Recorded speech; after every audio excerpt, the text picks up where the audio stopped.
that was just my dad. Like that wasn't even me doing that. Yeah. I mean, I definitely in my life have a lot of my dad in me. Really? Were you surprised that you got so much of it? I was, and I think I was like the last to know. But it was like, yeah, like that, and then like at some point I was like, I think they're saying like dad, like those are not good qualities. And so Like sleeping in his car, dad, like, yeah, like dads, yeah.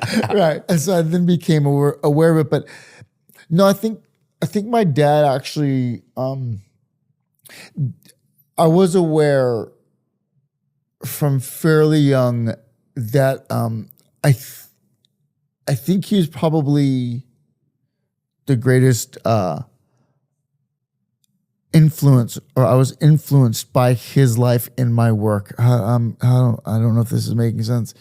I think I modeled so many characters that I've played after him. He's dead. He's been dead for a while, so I can talk shit about him. So he can't disagree with you. Yeah, it's like, what are you gonna say? And if he is gonna do, I just went because I was like, don't say your dad died. It's fucked up. Make a joke about it, and then go, that's even worse. So no, we weren't sure if he died until you said it. I'll be honest with you. Don't look it up because he might not be dead. We don't. I hear the clicking, clacking over there. You channel him right now and just turn into him. That would be crazy. Yeah. Wow, that's kind of interesting. Yeah, I think, you know what? Sometimes I think I'm like my mom and I never thought I would be. And I was always even like rebellious against my mother. And then I'm like, you gotta be. Sometimes I look in the mirror, I'm like, you gotta be fucking kidding me, you know? Yeah. But then at the same time, it's like, that was probably in my life, that was the connection that I wanted the most anyway. So it's interesting that that's what God gave me, or that's how it, you know, that like, oh, it's like, this is kind of what I always wanted the most. And it's oddly, that's part of the most of what I am, you know? Yeah. Just interesting how sometimes things like that work out. Was your dad a funny guy? He's very funny. I mean, he was a ham. Like he was. Yeah, like he loved doing skits for us kids. Really? And joke, yeah. That's cool of him. And like joking around. Yeah. He's very he was. And what would he do? Like death of a salesman, or death of, I don't know what he did for a job, death of like a employee somewhere?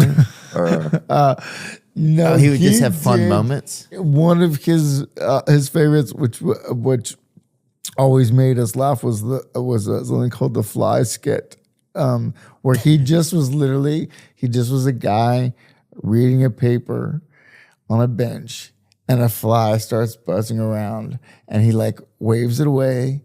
Then he tries to like hit it with the newspaper, you know, he like rolls it up and like hits it. And finally he goes in his bag and he takes out some bug spray, and he goes to spray it just as it lands on his nose, and he sprays himself in the face, and then like gets all fucked up from the bug spray and falls over. And like when you're like 6 years old, that's the most genius thing you've ever seen, especially because we didn't have like TV and shit when I was young. So that was like high level entertainment. Oh yeah, your dad was the damn History Channel when you were a kid back in the day. You know what I'm saying? Totally. Or they were. That's so funny to think about. I never thought of my parents were like the channels that we had, like, because we had some channels, but